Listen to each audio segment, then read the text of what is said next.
วงสารวันเฉลิมฉลองวันเด็กน้อยสากลครบรอบ101 ปี1มิถุนายน1925หา1มิถุนายน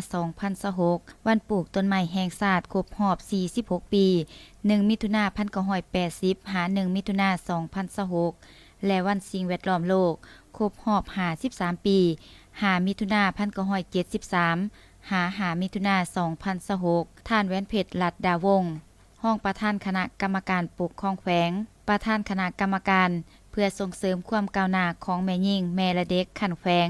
ได้ผ่านประวัติ3วันที่สำคัญให้ฮู้ว่า1มิถุนายนเป็นวันที่ทั่วโลกร่วมกันแสดงความรักความเอาใจใส่และปกป้องสิทธิของเด็กน้อยเน้นให้โอกาสในการศึกษาสาธารณสุขและการเติบใหญ่ในสิ่งแวดล้อมที่ปลอดภัยพอเด็กน้อยในมื้อนี้คืออนาคตของชาติในวันหน้าพวกเฮาต้องได้คำนึงถึงกลุ่มเด็กที่ด้อยโอกาสเช่นเด็กพิการเด็กกำพร้ากำพร้อยเด็กที่ถูกปาทิ่มเด็กข้างถนนเด็กที่อยู่ในกลุ่มเสี่ยงเด็กอยู่ในเขตทุกข์ยากและเขตห่างไกลซอกหลีกให้มีสิทธิผลประโยชน์และการมีส่วนร่วมอย่างเต็มส่วนในกิจกรรมปกติของเด็กในขอบเขตทั่วประเทศเพื่อรับประกันการพัฒนา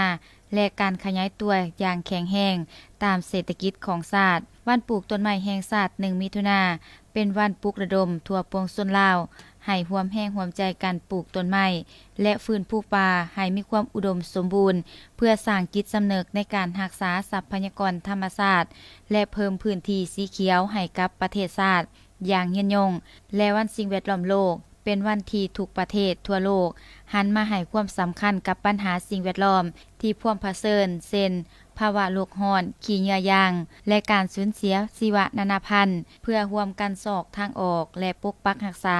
ในโลกใบนี้ให้ยังคงอยู่อย่างปลอดภัย3วันนี้มีความหมายที่เลิกซึ้งการที่เฮาปลูกต้นไม้และรักษาสิ่งแวดล้อมในมื้อนี้ก็เพื่อสร้างโลกให้น่าอยู่และเป็นของขวัญอันล้ำค่าให้กับเด็กน้อยที่จะเติบใหญ่ขึ้นมาในอนาคตจากนั้นก็ได้มอบข้าวนมหยอดยาและร่วมส้มการแข่งขันกีฬาของน้องน้อยพิธีดังกล่าวได้จัดขึ้นในวันที่1มิถุนายน2026นี้ที่สโมสรแขวงโดยเกียรติเข้าร่วมของฐานปริญญาเอกดาววงศ์พรแก้วเลขาคณะบริหารงานพรรคแขวงประธานสภาประชาชนแขวงมีการนำของแขวงพนักงานอาวุโสบำนาญพนักงานนักธุรกิจนักเรียนนักศึกษาน้องน้อยเยาวชนและหลานน้อยเข้าร่วมอย่างเป็นขบวนฟุดฟื้น